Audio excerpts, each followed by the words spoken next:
Madipay! Madipay daw. Napigsa!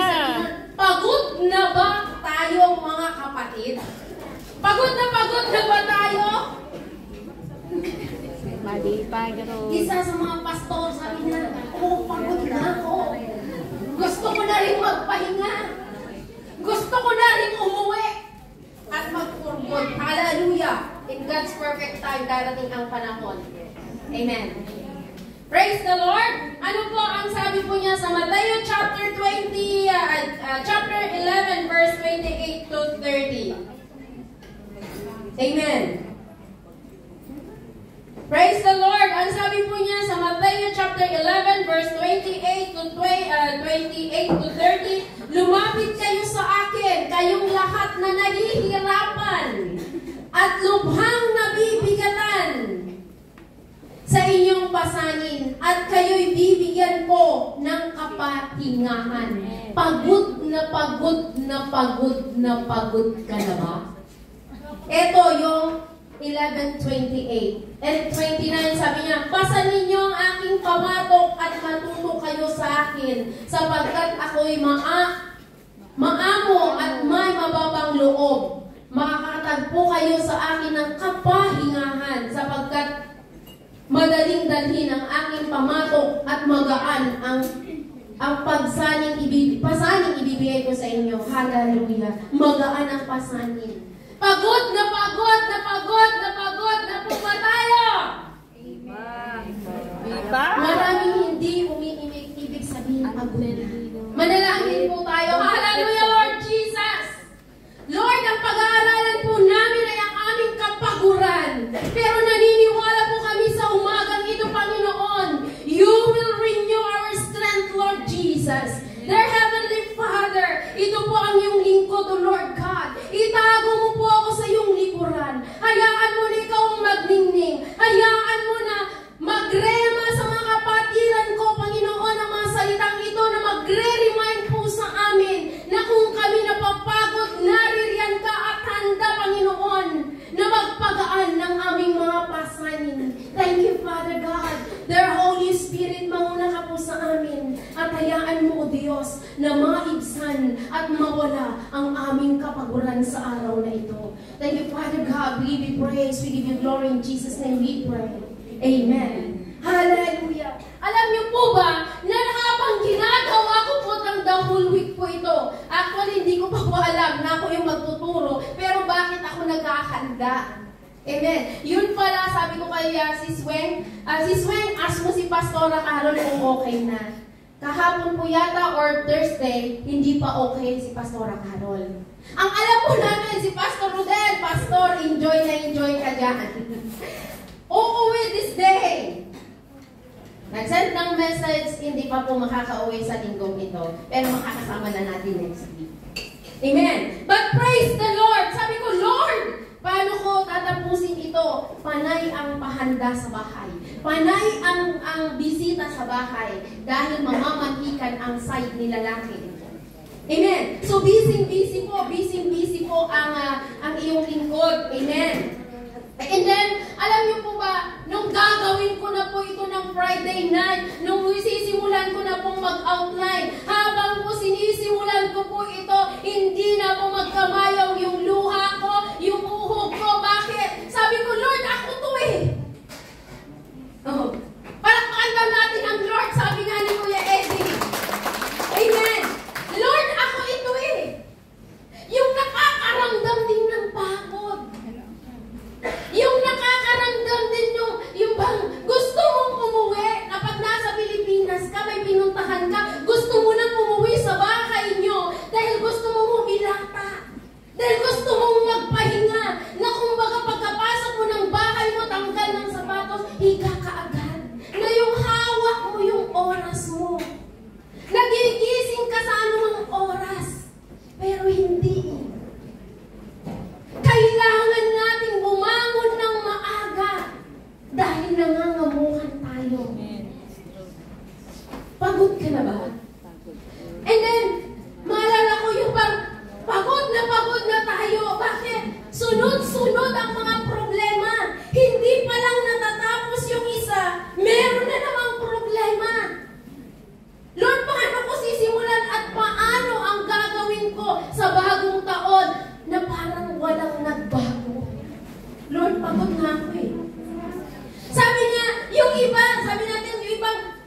katatapos ng problema o hindi pa lang natatapos yung problema, sumusunod na naman ng isang pagsubok.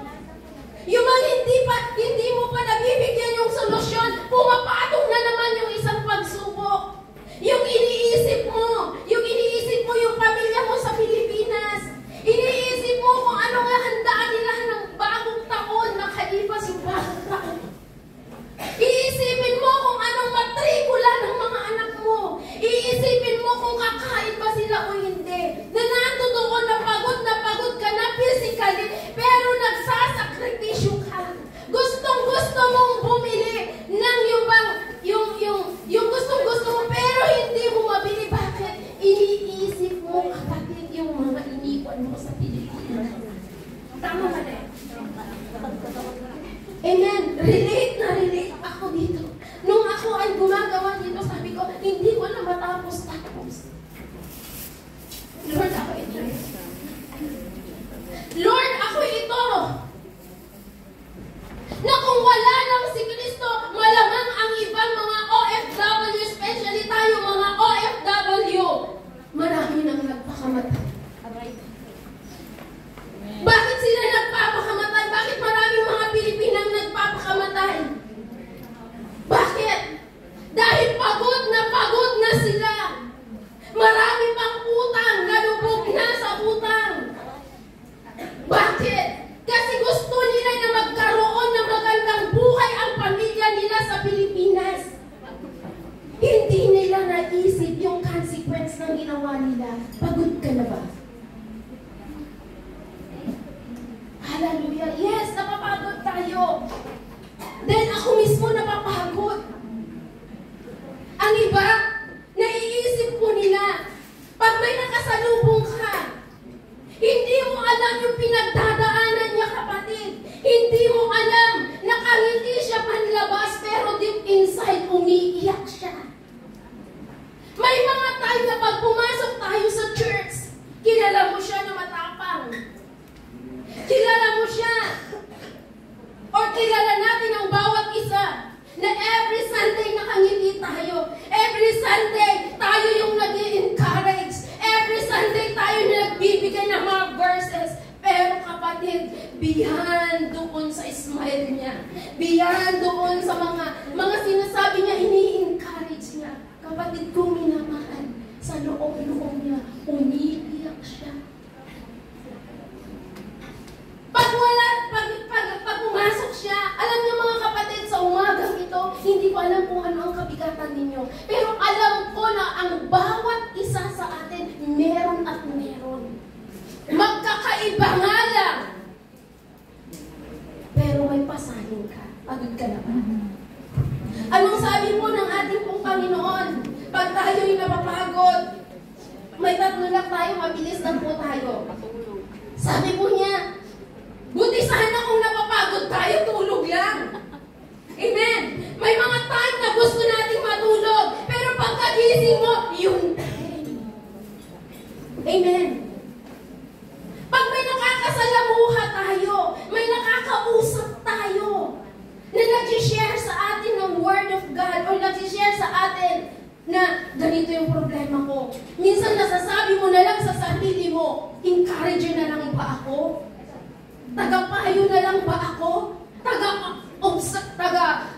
Ina-absorb ko na lang ba yung problema niya? Lord, napapagod din ako. Diba? Nasasabi natin sa ating mga buhay yan. Sino hindi nagsasabi? Lalo na pag may sakit tayo.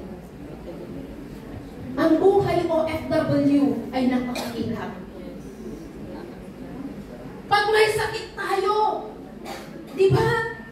Gustong-gusto na nating umuwi para pag nasa bahay tayo kasi namilis natin yung aalagaan tayo pag may sakit tayo. Mostly ngayon nakakaramdam ng sakit karamdaman. Na pag yung may sakit ka, pag yung may nararamdaman ka, nandun si inay. Nandun yung asawa mo. Nandun yung mga anak mo. Na magtatanong sa'yo kung kumusta ka. Ano yung pakiramdam mo? Pero pag nandito tayo, di ba? Pag nandito tayo, masakit ang ulo mo, masakit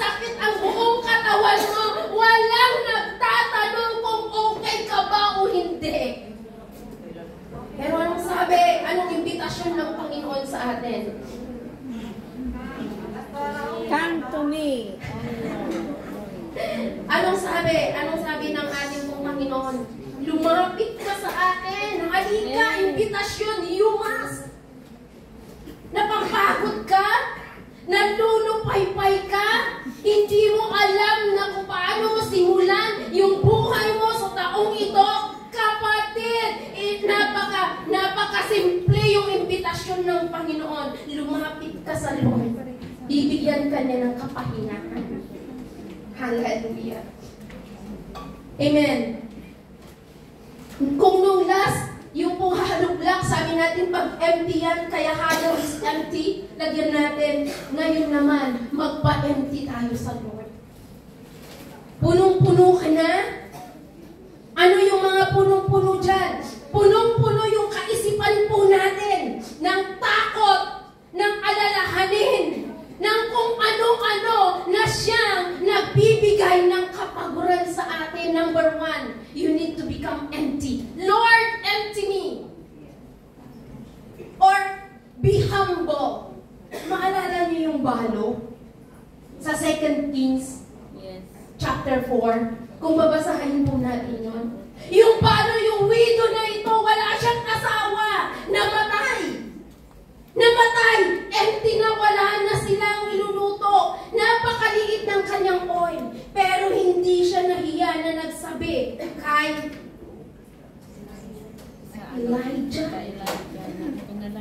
Kasi bakit siya nahihiya? Nung una, nahihiya siya. Pwede niyang sabihin na nahihiya siya na, ba't ko sasabihin, propeta rin yung asawa ko eh. Dahil prophet din yung asawa niya. Pero namatay yung asawa niya. Bakit ko sasabihin?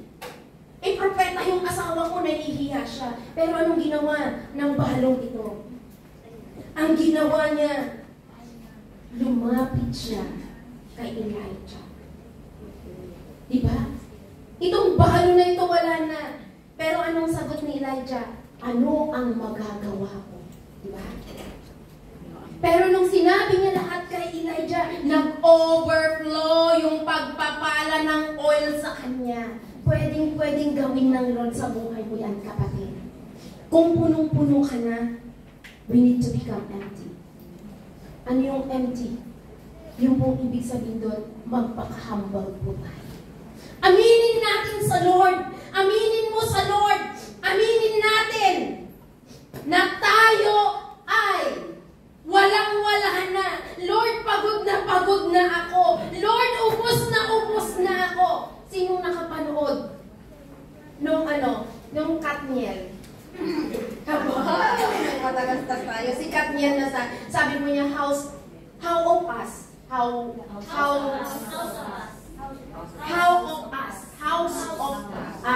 Hindi yung house na bahay. HOWS. Apostrophe. House of Us. Sino nakapanood po doon? Alam niyo po ba na merong nakaantig ng paningin at ano ko doon nung pong dumaan sa newsfeed ko yun? Na nung birthday ni George doon, si Primo at saka si George nung birthday ni George doon, late na naman si Primo. Yung para bang feeling ni George doon is wala siya. Alam niyo po ba ang nabanggit ni Catherine Bernardo doon? Pagod na pagod! Okay lang sana kung isang pagod lang eh. Pagod na ako, okay lang. Pero alam niyo yung word na sinabi niya, pagod na pagod na pagod na pagod na ako sa kaiintindi sa'yo. Sa kahihintay sa'yo. Na matupad lahat ng promeso. Di ba? Pag yung word is pagod lang, okay lang eh.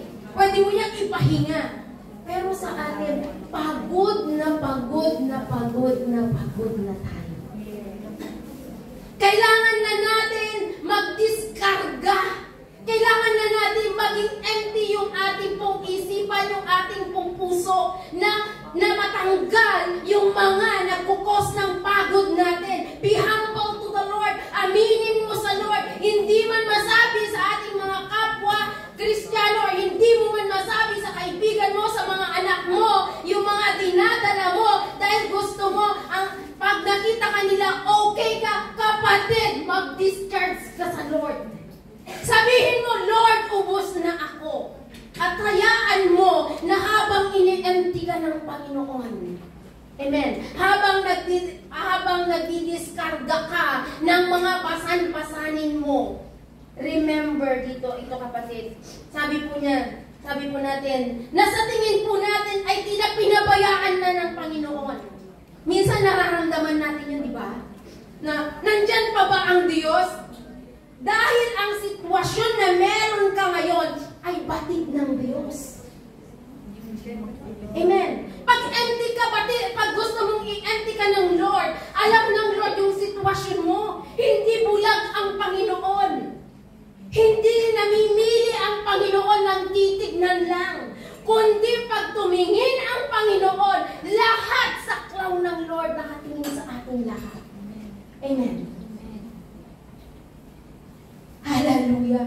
Sabi po niya, alam ng Diyos yung sitwasyon mo. Batid ng Diyos yung sitwasyon mo. Anong sabi niya sa Psalms 139 verse 1 to 3? Sabi po niya, ako'y iyong sinisiyasat, batid mo ang aking buhay. Ang lahat kong lihim, Yahweh, ay tiyak mong nalalaman. Tingnan po natin ito, di ba may kantang ganito? Amen! Sabi po niya, ako'y iyong sinisiyasat. Diba? Alam ng Lord yan eh. Batid ng Lord yung hirap mo eh. Batid ng Lord yung higbi mo every night. Batid ng Lord yung hindi mo palang sinasabi sa Kanya o hindi mo masabi sa kapwa mo. Alam na ng Lord yan. Nasisiyasat na ng Lord yan. Kaya kapatid, itago mo man sa tao yung kapaguran mo. Alam ng Diyos yan. Ang nais lang ng Diyos sa araw na ito para tuluyang mapagpala ang taon mo sa 2024. Ibigay mo sa Lord lahat. Tanggalin mo lahat para empty heart ka. At pag empty heart ka, papalitan ng Lord, papagaanin ng Lord. Bibigyan ka ng kapahingahan ng Panginoon. Sabi ko nga yung footprints on the sand. How many times na in-example ko na dito. Akala natin isang footprint na lang. Pero pala, buhat-buhat na tayo ng Panginoon. Dahil alam ng Lord na yung pasanin mo, halos hindi mo na kaya. Alam ng Lord na punong-puno ka na. Alam ng Lord na bigat ka na. Alam ng Lord na pagod ka na. Na dahil sa pagod mo, hindi mo na nagawa, manalangin sa Kanya. Napagiga mo pa lang ng kama, nakatulog ka na. Or ang iba, hindi makatulog sa pagod maghapon. Diba? Ganun po tayo. Sabi po ng Panginoon, doon sabi pa po niya, sabi po niya, ang lahat ng gawin ko sa iyo ay hindi lingid. Diba? Lahat walang lingid sa Panginoon. Doon sa 139 ng Psalms 123. Walang lingid yan. Paggabi, pag nakikita ka namin ng Sunday, pag nakikita natin ang bawat isa, I salute one of our church leaders ko. Honestly speaking, nung una parang ano ako. Pero nung nalaman ko yung kabigatan niya, nalaman ko kung anong sitwasyon niya, kapatid kong minamahal, doon nag-umpisa na nilagay ng Lord sa puso ko. Dapat natin intindihin siya. Na dapat natin mahalin siya. Na dapat tayong magmahalan. Na dapat tayong encourage one another. Bakit? Huwag na tayong mabigat sa bawat isa sa atin. Kung alam mo na hindi ka na makaagaan sa Kanya, huwag ka nang dumagdag pa. Amen. Kasi may mga pagkakataon na pag nalaman mo, amen, na si ganito, sorry for the word, 2024, pero nais ng Lord na buksan natin ang puso natin. Pag nalaman mo na si ganito,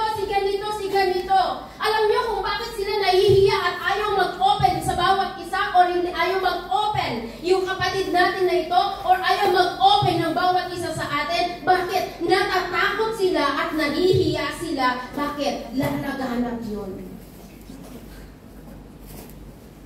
Kasi pagkasabi pa lang sa'yo, pagka-open sa'yo, nandoon na. Kumbaga, row 1, row 2, row 3. Nanggaling sa row 1, napunta sa row 3, nandun na sa pinaka-end, yung sinabi ng row 1.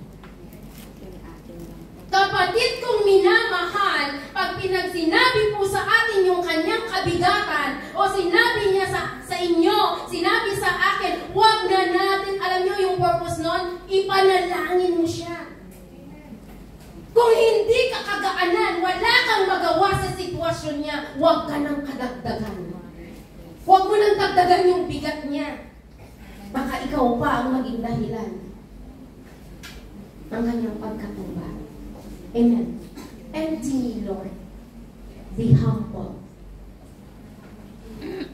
Sabi ba po niya, ang iyong nakikita, gumagawa, o hindi man ang lahat ng gawain ko'y pawang iyong nalalaman.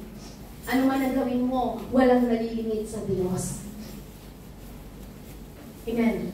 Kaya kung ikaw ay napapagod na, kaya kung ikaw ay nabibigatan na, sabihin mo kaagad sa Lord, mag-humble down ka kaagad sa Lord, sabihin mo, Lord, Psalms 139 verse 1 to 3, siyasatin mo na ako, Lord, kasi minsan alam ninyo, bakit? Na pag punong-puno ka na, ang alam mo na solusyon ng problema ay pumunta sa barkada. At pag pumunta ka sa barkada, hindi mo nalalaman na yung pagod mo madodobli doon. Sabi po nila dito sa Rowan, tagay lang. Amen. So, tingnan po natin mabuti. Empty me, Lord. Kaya pagod na pagod tayo dahil punong-puno tayo. Punong-puno yung puso natin. Punong-puno ng kapighatian. Punong-puno ng sama ng loob. Punong-puno ng inggit. Punong-puno ng lahat-lahat. Amen. O bakit hindi tayo makausad? Because we are always comparing to other. Na ikinocompare, Lord, bakit siyang angat niya? Bakit parehas lang naman kami na naririto sa Hong Kong? Parehas kami ng taon na nag-stay sa Hong Kong. Bakit angat siya? Kapatid, huwag ka nang mag-compare. Dadagdag na naman yan sa kabigatan mo. At yan naman ang dahilan ng kapaguran mo. Yan na naman ang papasok sa isipan mo, nagagawa ng kung ano-ano, at sa kakatingin mo sa kapwa mo, instead na pumunta ka ng church, ayun, nagkuskus ka. Diba? Pagod ka na sa pag-iisip, pagod ka pa sa katawan. Lord, empty me. Tingnan natin yung balo. Empty na lahat, pero nag-overflow. Nag-overflow yung oil niya. Nakapagpabigay pa siya. Nabayaran pa niya yung mga hiram niya sa kapitbahay. Basahin niyo yung 2 Kings chapter 4. Diba? Gustong-gustong gawin ng Lord sa atin yun. Lord, sabi mo, hindi mo ako iiwan. Lord, sabi mo, pasasaganain mo ako. Pero bakit, Lord, 2024, marami pa rin akong utang kay Uncle Brian. Alam niyo kung bakit? Hindi daw nagpahal. Alam niyo kung bakit? Nais ng Lord na ikaw ay hugutin doon. Pero dahil sa mga luho natin, di ba? Kapatid kong minamahal, yun ang isang nagpapabigat sa atin. Yun ang isang nagbibigay ng pagod sa atin. Pagod na tayo sa pag-iisip. Pagod na pa rin tayo sa bulsa. Pagod na yung puso natin sa kaiisip, sa kung anumang bagay na dapat sana hindi natin iniisip. Kasi ginawa na ng Lord eh. Diba? Naniniwala po ba kayo na ginawa na ng Lord yan? Napagtagumpayan na ng Diyos yan? Amen.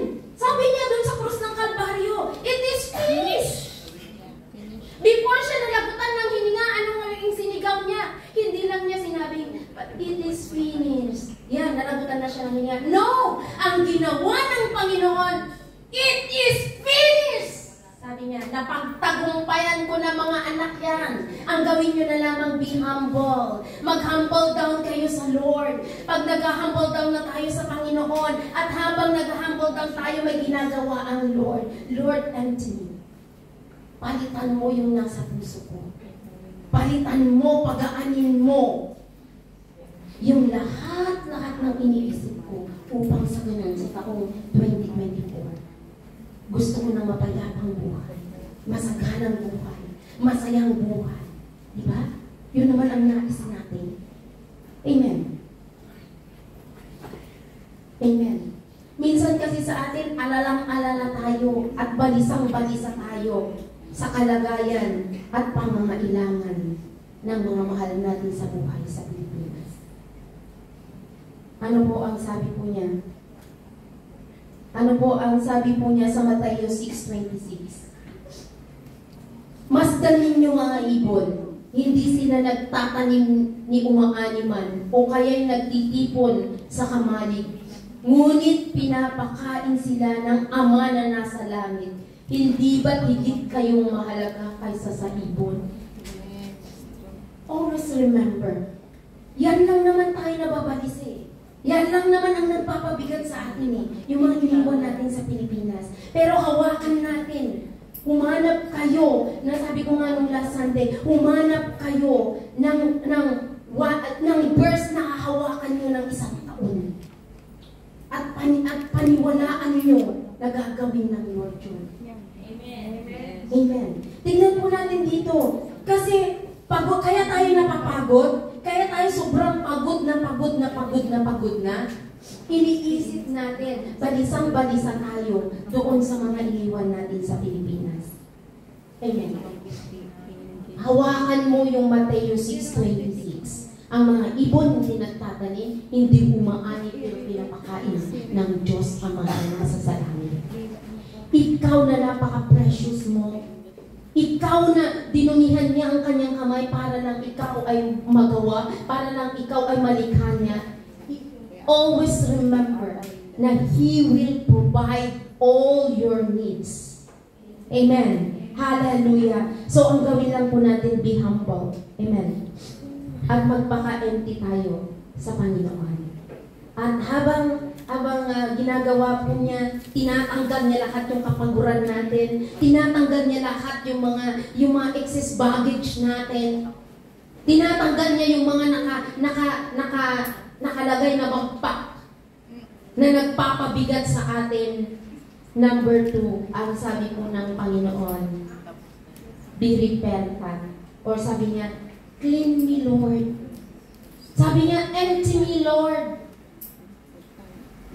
Ama, ubusin mo na lahat. Ubusin mo na lahat. Pero anong sabi po niya dito sa clean me, Lord? Ang clean me, Lord, sabi po niya, be repentant, going back to God, following God, follow His direction, follow His instruction. Ito yung clean me, Lord. At habang nagpapalinis tayo sa Panginoon, at habang nililinis tayo ng Panginoon, be repentant. Kung ano man po yung nagawa nating mga kasalanan, kung ano man po yung ating pong nagawa na siyang nagpapagod sa atin, na hindi kaaya-aya sa Panginoon, bagbalik tayo sa Lord. Sundan natin ang Panginoon.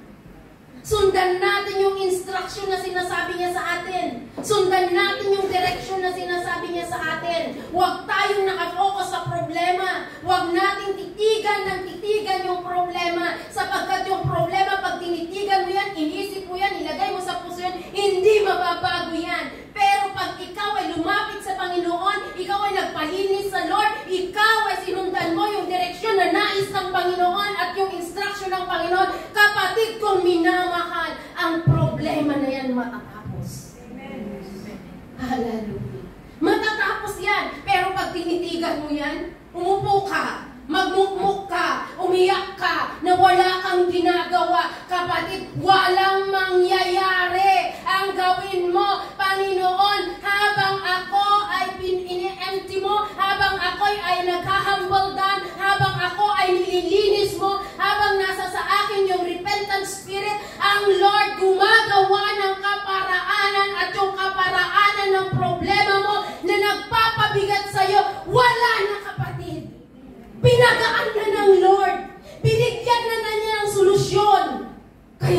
ka nang magmukmok. Kaya huwag ka nang umiyak. Amen? Huwag ka nang umiyak.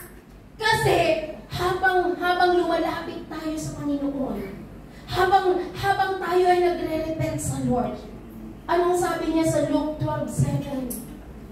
Sabi niya, maging ang buhok ninyo'y bilang niyang lahat. Kahit huwag kayong matakot, higit kayong mahalaga sa maraming maya. Always remember, pag lumapit po tayo sa ating pong Panginoon, bilang niya lahat ng hibla ng buhok mo, kapatid. Hindi ba, manipis yung buhok ko. Manipis man yan, makapal man yan, bilang na bilang ng Panginoon yan, kapatid. Kaya, huwag kang matakot, huwag kang mabalisa, bagkos lumapit ka sa Panginoon at magrepent ka sa lahat ng kabigatan na hindi ninais ng Panginoon na mangyari sa buhay mo. Yun lang ang solusyon natin. Kasi kung bakit tayo nabibigatan, kung bakit pagod na tayo, hindi tayo nagre-repent eh. Hindi tayo lumalapit sa Kanya eh.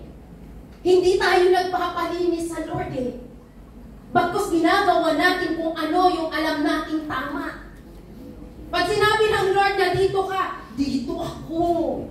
Pinipilit mo kung anong gusto mo. Pero pag nagka-aberya, Lord, akala mo ba hindi mo ako iiwan, ipababayaan man? Di ba sinisi mo na naman ang Lord? Sinasabi ng Lord, follow my instruction.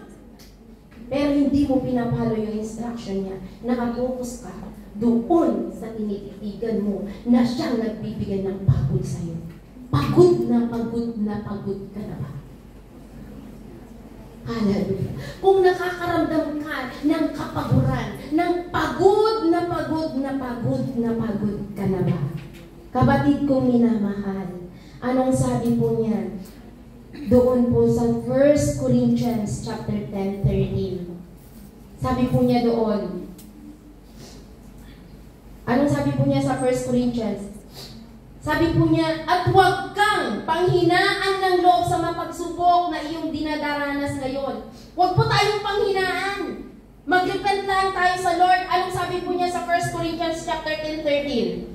Sabi po niya, wala pang pagsubok na dumating sa inyo na hindi naranasan ng ibang tao. Tapat ang Diyos at hindi niya ipapahintulot na kayo'y subukin ng higit sa inyong makakaya. Sa halip pagdating ng pagsubok, bibigyan niya kayo ng lakas upang makayanan ito at paraan upang malampasan ito. Hallelujah. Cleanse me, Lord. Amen. Lord, linisin mo po ako. Alam ng Lord, darating pa lang yung pagsubok mo, binigyan na ng Lord, sabi ko kanina, ng kalutasan. Ang gagawin mo na lang, mag-repent ka sa Lord. Lord, be humble or empty me. Open and close parenthesis, sabi po niya roon, be humble. Number 2, clean me, open and close parenthesis, sabi po niya, be repentant. Makikita po natin doon yung pagmamahal ng Lord sa atin. Makikita po natin doon bakit ang magandang halimbawa po dito po sa cleanse me Lord or clean me Lord or be repentant. Yung ginawa niya sa krus ng Kalbaryo. Hindi siya nag-atubili. Alam niya yung bigat na mararanasan niya. Alam niya yung pagod, hindi lang pagod sakit na mararanasan niya going to the cross of Calvary. Yung patungo siya sa cross ng Kalbaryo, alam niya yung mararanasan niya. Alam niya na yuyurakan siya. Alam niya na tatadyakan siya. Alam niya na tutusukin siya tatagiliran at lalabas ang dugo para ikaw at ako ay maligtas. Alam niya yung habang, tingnan po natin kung nabibigatan ka na at pagod ka na, isipin mo yung krus ng Kalbaryo. Isipin mo ang ating Panginoong Hesukristo doon, nakahang. Ang init-init. At yung pako na ginamit doon, hindi lamang basta pakong simple lang. Yung pinakamalaking pako. Bumili ka ng D4 o D5 na pako, ganyan kalaki. At hindi lamang simpleng pako. At nung napako siya doon, at habang nakapako siya doon, hindi niya sinabi, or habang siya po ay naglalakad patungo pa lang, hindi siya nagreklamo. Ang laging panalangin niya, Lord, patawarin mo sila, hindi nila alam ang kanilang ginagawa. Ang iniisip pa rin niya ay sila. Pero tayo, makaranas lang tayo ng kunting pagsubok, kunting kabigatan, kunting kapaguran. Nakalimutan mo na yung nakahang doon sa cross ng Kalbaryo. Gumagawa ka na ng solusyon ng pagod mo. Nakalimutan mo na yung 1 Corinthians 10:13. Napakalimutan mo na yung Jeremiah 33:3. Ang dami mo nang nakalimutan sa napakaliit na kapaguran mo. Ang gawin mo natin, lumapit tayo sa Panginoon. Be repentant. Amen. Be repentant po tayo. Kasi tuturuan tayo ng Panginoon. Tuturuan tayo ng Lord kung ano yung gagawin natin. Tuturuan tayo ng Panginoon kung paano natin harapin ito. Hindi niya tayo tuturuan na talikuran ito. Na pag tinalikuran mo, ang akala mo'y tapos na. Yun, babalik at babalik pa rin yung kabigatan na yan. Ang gawin mo, harapin mo, nakasama mo ang Panginoon. Kapatid, marirelease ka. Pag hinarap mo yan, hindi lang marirelease, talagang madideliver ka. Talagang lahat mawawala. Amen. Sapagkat ang Diyos, hindi ka niya hahayaan. Na kung minsan akala mo'y pinabayaan ka ng Diyos, kapatid, hindi ka niya pinabayaan. Nang akala mo minsan, always remember na hindi ikaw ang pumili sa Diyos. Diba? Ikaw ang pinili niya. Ikaw ang tinawag niya. Kung ikaw ay tinawag niya at pinili niya, hindi niya hahayaan na matutumba ka. Hindi niya hahayaan na mapapagod ka. Hindi niya hahayaan na pagod ka. Ang gagawin niya, bubuhatin ka niya. Kasi pinili ka niya. Bakit? Bakit tayo nagtitiis na magtrabaho bilang domestic helper? Kasi pinili natin. Di ba?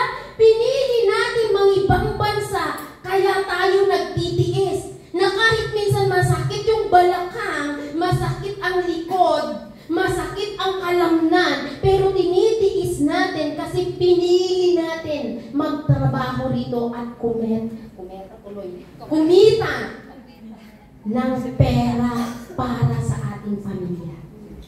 Di ba? Nagtiis tayo. Ganon din ang Lord. Pinili ka niya. Tinawag ka niya. Alalahanin mo lagi, hindi ka niya iiwan. Kasama mo siya. Maraming beses na nadadapa ka, maraming beses na natutumba ka, pero hindi ka hinayaan ng Lord na naglubog doon. Anong ginawa niya? Hinangot tayo ng Panginoon. Amen. Last but not the least. At habang tayo ay empty, at habang tayo ay nililinis ng Lord, eto naman ngayon yung huli. Lord, punuin mo naman ako ngayon! Sabihin natin sa Panginoon, Lord, fill me! Pero bago ka ma-fill in, be surrendered to the Lord. Lord, isinusuko ko na lahat. Huwag kang mag-iwan. Kasi pag nag-iwan ka ng kahit gatuldok na yan, iyan na naman ang pag-uumpisahan ng kapaguran mo. Lord, fill me! Punuin mo na ako, Lord! Empty na ako! Malinis na ako, Panginoon!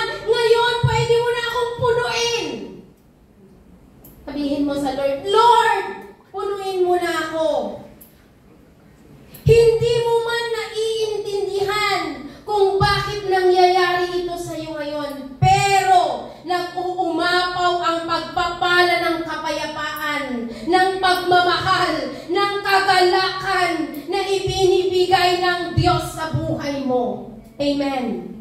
Hindi mo maintindihan kung bakit ka dumaranas ng mga ganyang kabigatan. Pero tingnan naman natin, pinagpala ka kapatid. Punong-puno tayo ng pagpapala ng kapayapaan. Amen. Punong-puno tayo ng kagalakan. Punong-puno tayo ng hindi kayang ibigay ng kamunduang kapayapaan. Hallelujah. Sino sa atin ang magsasabi pa ngayon na bigat siya? Sino sa ating kalagitnaan ang magsasabing ayaw ko nang magpatuloy, pagod na ako? Sinong nagsasabi na pag may problema, kunting kagat ng langgam, Lord, masakit yung pa ako, hindi ako makapag-church.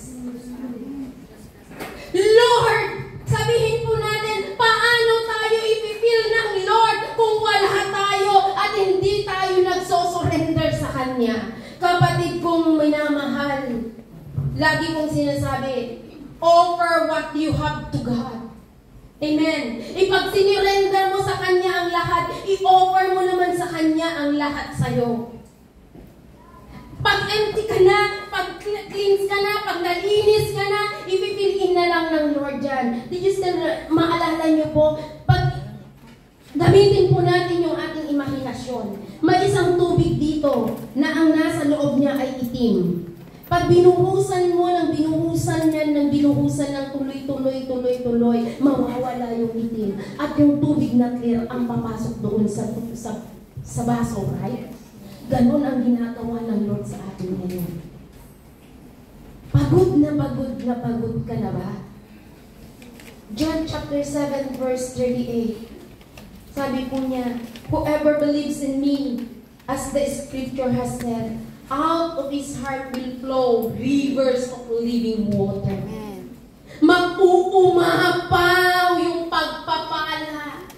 Mag-uumapaw yung ipipil-in ng Lord sa'yo. Kaya mahal kong mga kapatid sa pananampalataya, huwag na huwag kayong susuko.